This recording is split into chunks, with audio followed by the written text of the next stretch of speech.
So today we're putting it all together. We're going to be solving quadratic equations, and we're going to see where all this factoring comes into play and why we've been doing it.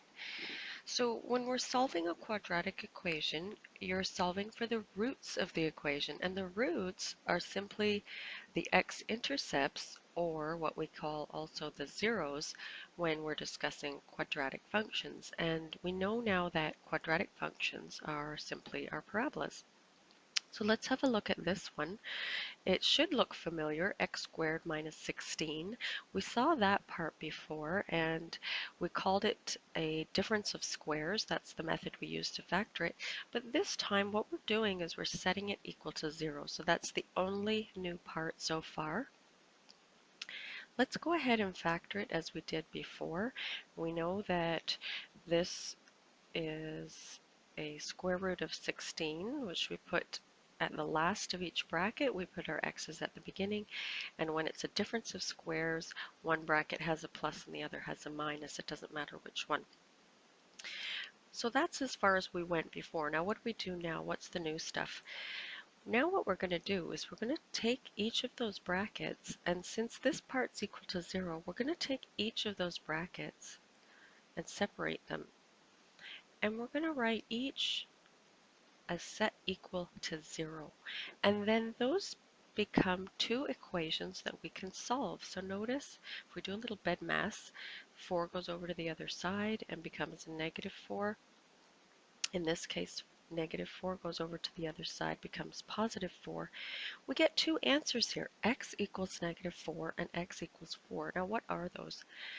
The beauty of those is that those are our x-intercepts of our parabola. So we're plotting on our graph here. Now this has been labeled by 2 for every square. So this is negative 2 and negative 4. And this is 2 and this is 4. So if you were doing this on your grid, you could label this as well. So we have our two x-intercepts. This one's at negative 4 and this one's at positive 4. Now we just need to figure out where the rest of the parabola is. And here's another part that we did also before. We now need to find the vertex. So if we know that these 2 points are symmetrical on our parabola, we know that our vertex is going to be somewhere in the middle, and the middle would be along here, which is our y-axis. So how do we find the middle? Not just by looking, but also mathematically. So remember that we took the x component of our two symmetrical points. So we have two symmetrical points. Remember we took just the x components, we added them and divided by 2 to get the middle. So 4 plus negative 4, or vice versa, divided by 2 would give us 0 because 4 and a negative 4 cancel out. So we know our vertex is somewhere along 0. So then how do we get the negative 16? We plug in 0 into our equation because we want to know where our y value is. So if we put 0 squared minus 16, we would be left with minus 16. So our vertex, let's put that on our graph, is at 0 comma negative 16. And this again is labeled by 2s. So we have 2, 4, 6, 8, 10, 12, 14, and 16. And that's enough points to give you a nice smooth parabola. And now we know exactly where it is. Isn't that wonderful? So it's a simple process where we can use all of our factoring methods to actually go ahead and sketch our parabola. And also notice that some of the same rules that we learned earlier still apply. Notice that the x squared is a positive x squared, and we have a smile. So we have a parabola that opens upward, and it still matches with our algebraic equation. Let's try another one. So this one is one of our simple trinomials, and remember it's simple because there's no value higher than 1 in front of the x squared. So we can go ahead and factor this. We'll put our x's here. Recall that we're looking for two numbers that multiply to 12 but subtract to 4. This tells us it's a difference of 4. So let's think of 2 and 6. Okay. And now for the signs, This tells us also the signs are different. Then we look over here, the sign of the higher number has to have the negative. So that means the negative goes with the 6 and the positive goes with the 2. Now, let's do the same procedure. Separate each one, set equal to 0 for both. And with our bedmass, we're going to solve. So we get x equals -2 from this equation, and we get x equals 6 from this equation. And we can put those x-intercepts on our graph right away. So again, this has been labeled by 2's, the x-axis. So this is at -2, and this one is at 2, 4, and 6, as you can see there. So we've almost got most of our parabola. And now let's just think ahead. This is a positive x squared. So you know that you're going to have some sort of a parabola shape that's got to come through and down and back up towards and through this x-intercept. All we need to know is where is that vertex point down here. So if we can look from this graph here so far, the middle of our x-intercepts would be at 1. We can see that, but let's calculate that algebraically. Oh, sorry, that's 2 because our squares are labeled every 2. Okay, so we're going to take our x-intercepts, we're going to add them because they are symmetrical. 6 plus -2, that gives us 4 divided by 2 is 2, and that's what we predicted.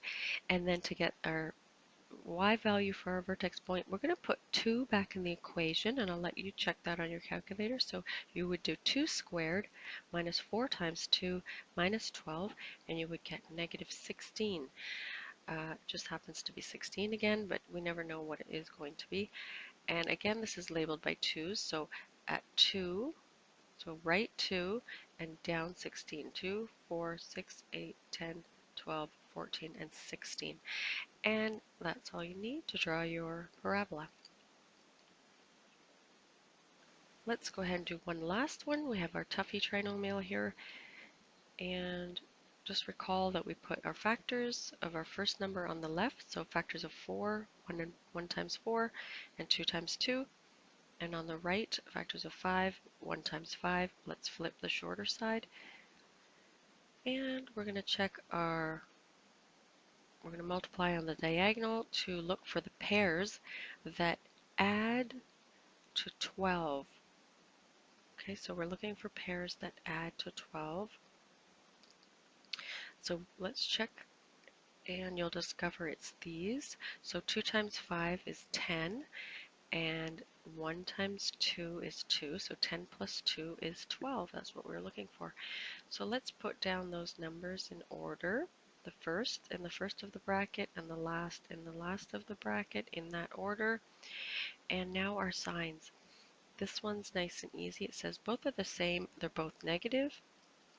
So we can put a negative and a negative here.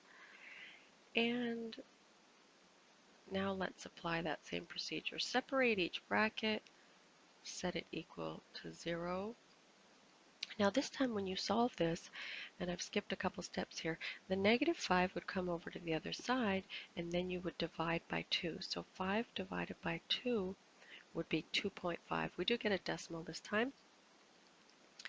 And with this one, the 1 would come over to the other side, and then you would divide by 2, which would give you 0.5. So check both of those calculations in your calculators to make sure that you can get those.